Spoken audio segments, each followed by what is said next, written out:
today we will try to solve questions of exercise 1.6. Okay, तो 1.6 exercise solve करने से पहले मैं आपको कुछ फॉर्मूलाज याद दिलाना चाहती हूँ जो कि आप क्लास 7th और क्लास 8th में भी पढ़ चुके हैं। तो वो फॉर्मूलाज सबसे पहले मैं आपको यहाँ दिखाऊंगी। कुछ एक्सपोनेंट्स रिलेटेड फॉर्मूलाज थे। एक्सपोनेंट मतलब होता है पावर, है ना।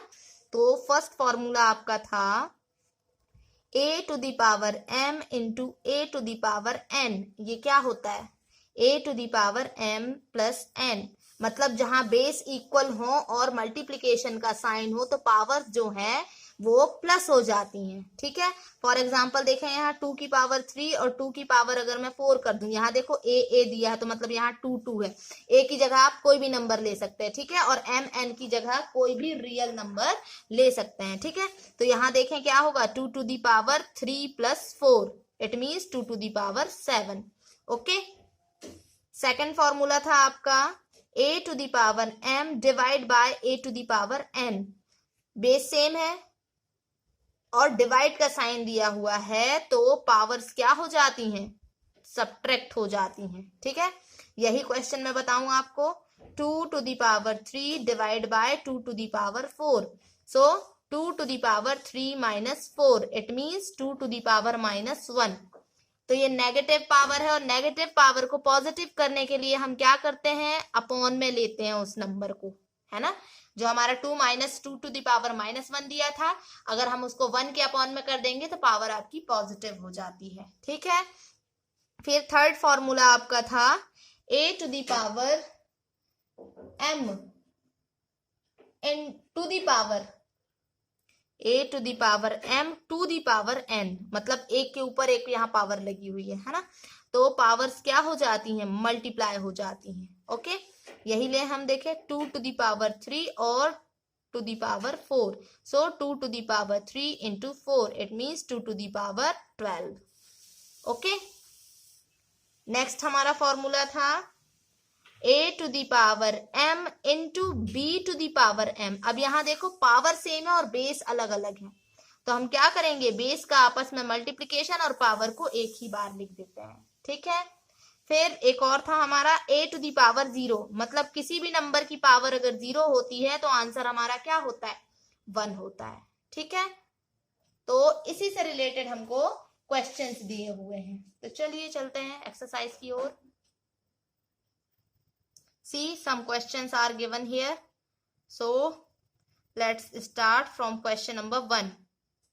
ये तो आपको बन जाने चाहिए, है ना, क्योंकि यहाँ 2 नंबर दिए हुए हैं, ये सिंपल दिए हुए हैं। पहले मैं इनको सॉल्व करके बता देती हूँ क्योंकि इनमें आइडेंटिटी अपनी नहीं लग रही है अभी, है ना। आइडेंटिटी मैंने कौन सी बताई आपको? जहां पर 2 नंबर दिए होते हैं, 2 बेस दिए होते हैं, है ना, बेस सेम होते हैं और पावर्स होती हैं। तो ये आइडेंटिटी वाले ये क्वेश्चन दिए हैं, ये विदाउट आइडेंटिटी वाले दिए हैं। तो इनमें से मैं कोई एक करके आपको दिखाती हूँ, बाकी आप लोग करिएगा, ठीक है। तो कौन सा क्वेश्चन ले लेते हैं? ये ले लेते हैं हम question number 2, question number first का सेकंड। ओके, सो देखें यहाँ हमको दिया है 32 और उसकी पावर दी है 1/5।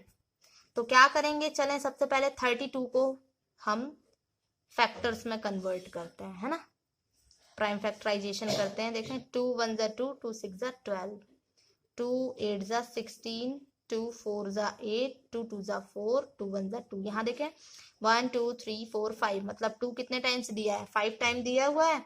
तो हम इसको क्या लिख सकते हैं? 2 टू दी पावर 5 लिख सकते हैं, है ना। और ऐसे ले लेते हैं ब्रैकेट में। यहाँ भी आइडेंटिटी यूज हो रही है, मैंने तभी बताया, जो आइडेंटिटी बताई थी उनमें से एक आइडेंटिटी का यूज यहाँ हो रहा है, ठीक है। 32 की पावर 1/5 को हम ऐसा लिख सकते हैं, 32 को ब्रैकेट में लिख दें और ये 1/5 लिख दिया हमने, ठीक है। अब देखें 32 को हम क्या लिख सकते हैं? 2 टू दी पावर 5 और उसकी पावर 1/5। तो यहाँ पर कौन सी आइडेंटिटी यूज हुई? a to the power m to the power n, है ना। तो क्या होता है? a to the power m into n, मतलब 2 की पावर 5 इंटू 1/5। ओके, देखें इसके अपॉन में कुछ नहीं, मतलब 1। तो ये देखिए न्यूमरेटर से डेनोमिनेटर को हम क्या कर सकते हैं? काट सकते हैं। तो क्या आया यहाँ पर? 2 to the power 1, it means 2। Okay, ये हो गया, बहुत इजी था। तो ऐसे ही आपको क्या करना है? फैक्टर्स निकालने हैं, है ना, जितने क्वेश्चन दिए हुए हैं। और हाँ बस क्वेश्चन नंबर 2 का देखें। क्वेश्चन नंबर 2 का भी एक क्वेश्चन मैं आपको बता देती हूँ। 4th नंबर, क्वेश्चन नंबर 2 का 4th नंबर का दिया है आपको 125 टू द पावर -1/3, -1/3। ठीक है, अब देखें यहाँ पर 125 दिया है और ये 3 दिया हुआ है। तो चलें जरा पहले 1/25 का हम फैक्टर निकालें।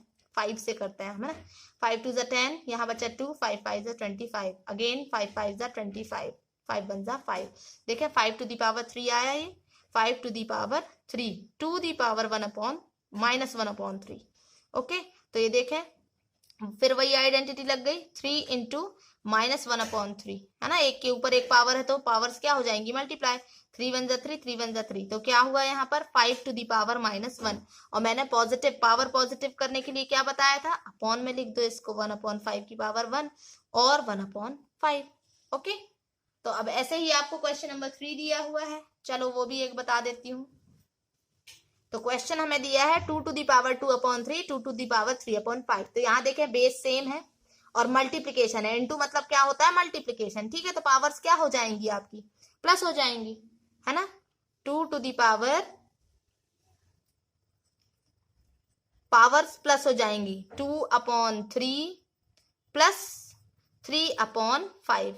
ओके, अब रेशनल नंबर्स का एडिशन तो आप लोगों ने सीखा है ना।